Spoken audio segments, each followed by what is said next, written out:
Hello everyone!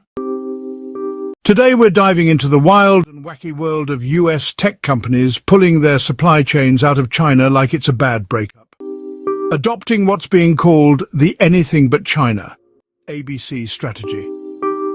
This is all thanks to geopolitical tensions and some bold moves by President Donald Trump, fresh as of early 2025. Let's unpack this global game of musical chairs with a mix of facts, laughs, and a few jaw-dropping moments.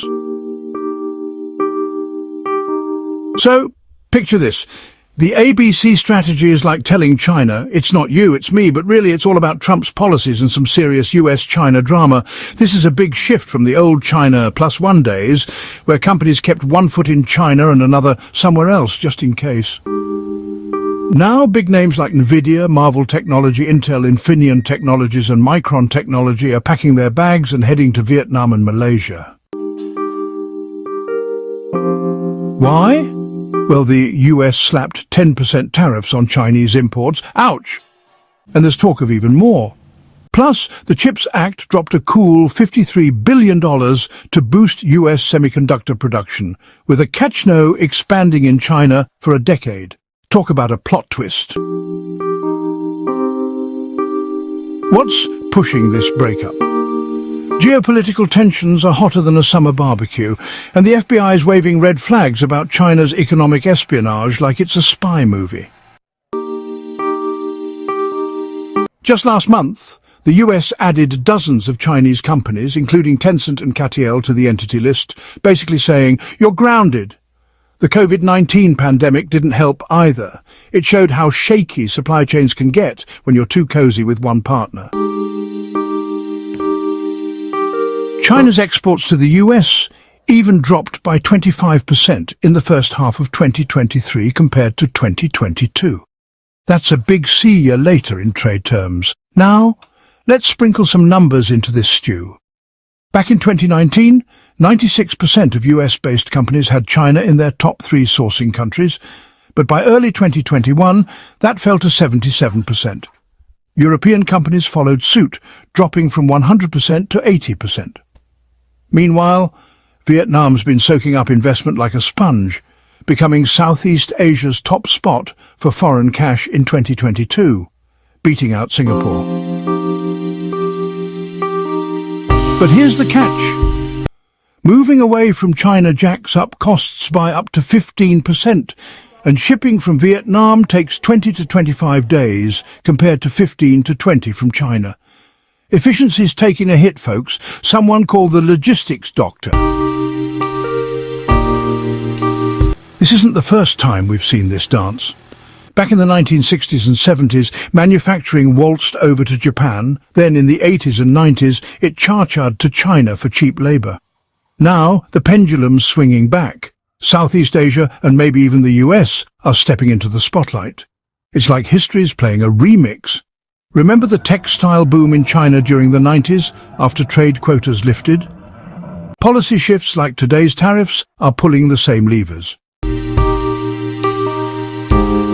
Let's hear from the big shots. Tim Cook from Apple says, "We've been working on this for a while, and we're making progress." He's all about keeping the supply chain flexible, like a yoga guru.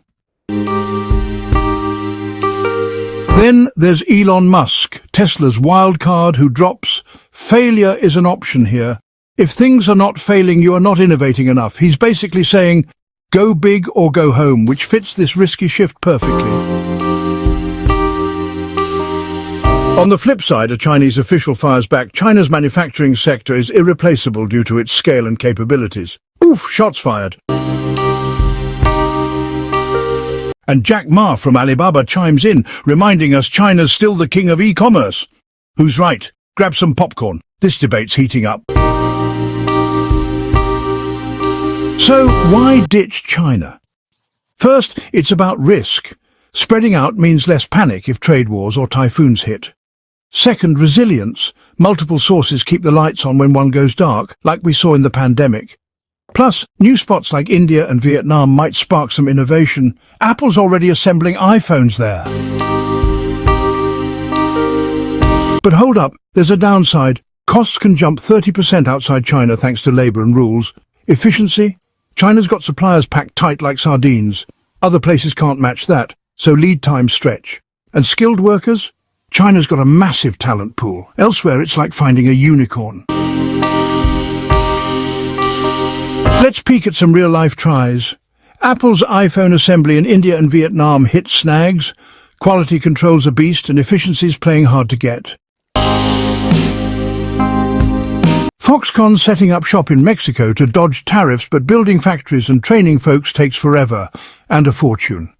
It's like Japan after World War II. Big dreams, but the road's bumpy. These experiments show shifting's no picnic. It's more like a chaotic cookout. Think of supply chains as a Jenga tower. China's the bottom block, and yanking it out could topple everything unless you're a pro. It's like dating. China's the X with baggage, and companies are swiping right on new matches. Messy but exciting. Books like The Lean Supply Chain by Robert Martichenko and Supply Chain Management by Sunil Chopra say planning's the secret sauce. Someone smart once wrote that in a book, and I'm nodding along like, yup, nailed it. So, wrapping up this wild ride, the ABC strategy is a high-stakes game of risk versus reward. It's reshaping global trade, maybe crowning new manufacturing champs, but the hurdles are real. As of March 10th, 2025, this supply chain saga's got more twists than a soap opera, and I'm here for it. What's next? Stay tuned, folks. This story's far from over.